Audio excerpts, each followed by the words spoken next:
FunSupermart.com. What is your growth outlook for Europe in 2015?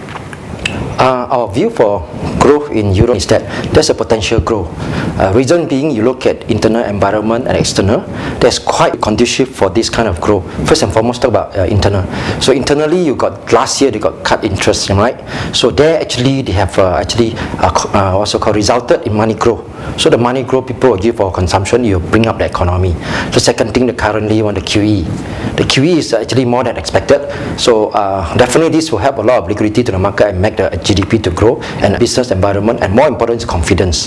So this is internally on the part. So for externally, actually also we got some good news because of the oil price drop. So they are net importer of oil, so definitely will reduce the kind of cost, and they got more money to spend. Therefore, it's good for the euro.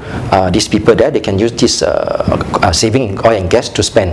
And plus, of course, the major one actually is euro currency.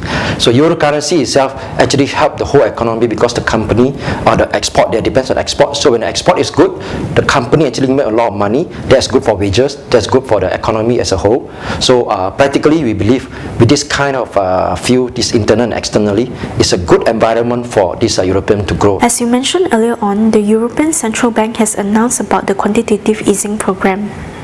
What do you make of this, and what are the investment implications for investors? Okay, first and foremost, actually, it's more than expected, the amount. You can see that the QE coming in with the 60 billion euro per month for 18 months. The total is 1.1 trillion.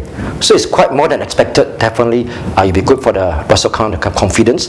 But the key things to bring is actually to create the kind of confidence for the market, so that people can focus more on fundamental.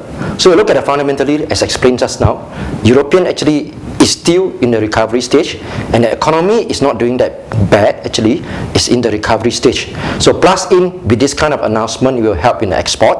It will help, and also the oil and gas price is coming down.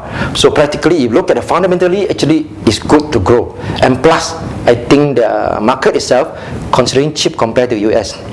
So therefore, in terms of market investment, I think the money may flow in after this. You mentioned that European equities are quite cheap, but the PE is quite expensive at the moment. Should investors invest in Europe?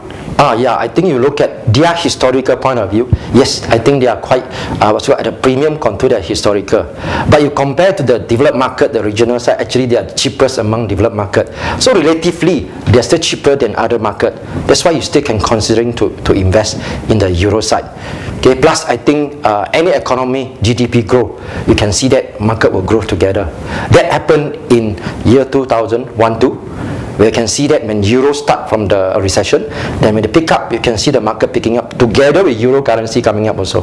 So therefore, I think cheaper in a sense relative to other countries. So it's still can consider to invest. What opportunities do you see in the current environment, and how is the fund capturing such opportunities?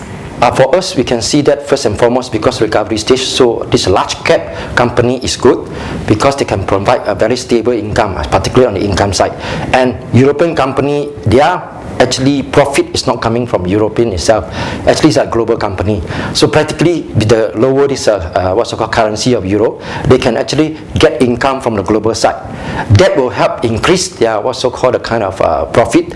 In other words, people will look at the company more variable. So that's a good area to invest. And area that we can look at is actually healthcare also.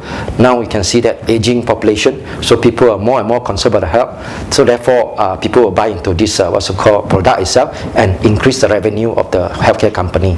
Okay, that's where we look at that large cap company. And for TA fund itself, we got a good things because with this liquidity coming in, the market is quite volatile.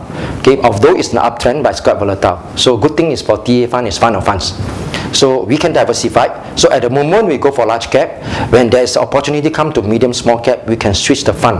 So we are not tied up in one investment style or one sector. At the same time, we also diversify the property and also bond. We can see that our fund feature itself allow us to diversify to get a very much capitalize the growth with a stabilized what's called the kind of situation compared to a feeder fund by itself. What is your advice for investors who are worried over potential further weakening of the EUR detracting from potential investment gains? Okay, as what's called the euro itself, everybody expected the euro's currency to depreciate. So, but a lot of people mindset is actually euro toward US. because US is growing a lot, but euro practically is still recovery. That's why the disparity, so that's why depreciation on euro toward US is quite a lot.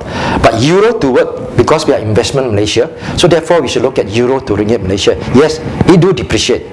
So it depreciated about 8 to 9%, okay, from the, I think few months ago, it's $4 to 20 something cents, now dropped to about near to $4. So you can see from there it's just dropping already. But for the past few days, actually, it appreciate even after the announcement.